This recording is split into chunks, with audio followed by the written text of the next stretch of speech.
finansiële jaar wat Februarie geëindig het, is dit weer tyd dat ons terugvoer gee oor die finansies van die gemeente. Uit die terugvoer sal julle ook duidelik die omgee karakter van die gemeente sien. Lidmate se omgee in terme van finansiële bydraes, asook omgee in terme van tyd. Dit het dit weer eens vir die gemeente moontlik gemaak om vir mekaar te kan omgee en ook vir die wêreld te kan omgee. En daarvoor wil ons vir elkeen baie dankie sê. Die terugvoer geskied aan die hand van die verskillende inkomstebronne van die gemeente en hoe dit aangewend is. Die totale omgee van lidmate of inkomste van die gemeente het R2.475.000 vir die jaar beloop en die verskillende inkomstebronne was die volgende. Gemeentebydraes wat maandelikse dankoffers, bankkollektes en tiende bydraes insluit, het 69% van die gemeente se inkomste uitgemaak. Dit bly verreweg die grootste enkele inkomstebron. Wat verblydend is dat hierdie inkomstebron na 'n paar jaar waar dit redelik konstant gebly het, die beste groei getoon het van al die verskillende inkomstebronne. Die fondsinsamelingsprojekte het die afgelope paar jaar redelik konstant gebly, met die Kersmarkwins wat met 'n groei van 7% die beste gevaar het. Die bydra van fondsinsamelingsprojekte beloop ongeveer 21% van die inkomste van die gemeente. Diverse inkomste was die derde bron van inkomste en het ongeveer 10% van die inkomste uitgemaak. Dit is veral die groei in huurinkomste wat hier uitstaan. Dit kan hoofsaaklik toegeskryf word aan 'n doelmatige kerkkompleks en die goeie bemarking daarvan. Hierdie en ander omgee-aksies van lidmate het gehelp dat die gemeente sy omgee na mekaar en na ander daarbuite kon uitleef. 'n totale bedrag van R2.583.000 is aangewend in die omgee-aksies van die gemeente. Dit was R108.000 meer as wat ontvang is, of anders gestel, die gemeente het 'n tekort van R108.000 gehad. Die aanwending van die inkomste was soos volg. 34% is aangewend aan omgee, wat verband hou met normale gemeentebediening fasette.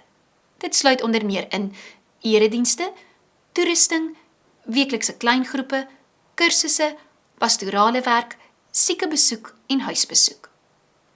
13% van die gemeente se inkomste is aangewend aan omgee vir die jeug.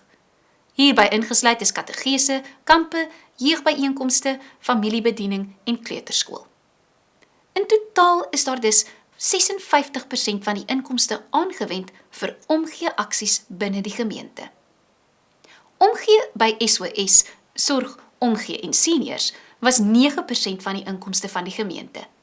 Daarby is ingesluit alimentasie, blikkiekosprojek, die seniorweek, harmonieklub, etes vir seniors, vervoer van seniors en uitreike deur seniors en vir seniors.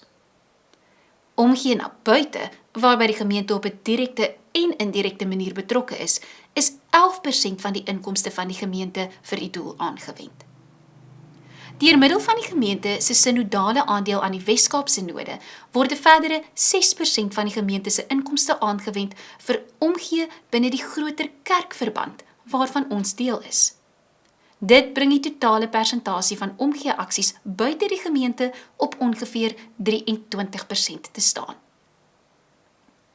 Die fondsinsamelingsprojekte is 'n baie belangrike bron van inkomste, maar kos ook geld om aan te bied.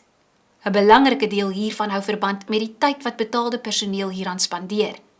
Die persentasie van ons inkomste wat aangewend word om fondsinsamelingsprojekte te loods, beloop 5% per jaar.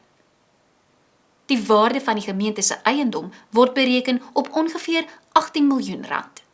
15% van die gemeente se inkomste word gebruik vir uitgawes wat verband hou met die instandhouding daarvan. Om regtig te kan omgee, is goeie kommunikasie vir die gemeente baie belangrik. Om dit te kan doen, het die gemeente sekere administratiewe uitgawes, wat onder meer bestaan uit telefoonkoste, posgeld, drukwerk, elektroniese bediening en administratiewe funksies deur personeel. Hiervoor is 7% van die inkomste van die gemeente aangewend. Indien jy meer oor enige spesifieke saak of uit se gemeente se finansies wil weet, of vir enige navraag, is jy welkom om Jacques van der Westhuizen of Philip Viljoen te kontak by die nommer op die skerm. Dankie dat ons ook, wat betref die finansiële jaar wat voorlê, kan hande vat en deur elke lidmaat se omgee vir mekaar en vir die wêreld kan omgee. Onthou asseblief vanaand se stemmingsdiens. Al die besonderhede is op die uitdeelstuk in die gedrukte bulletin. Ons groet dan tot na die vakansie in April met Theo se woorde uit hierdie week se gedagte vir die week. Dis byna ongelooflik, maar met 'n pampoen kan enige pampoen die wêreld verander. Maak jou oë oop en soek iemand wat jy ook kan help. Dalk net met 'n paar pampoenpitte, om so jou hande vol of bokse vol omgee te wys. Groetnis.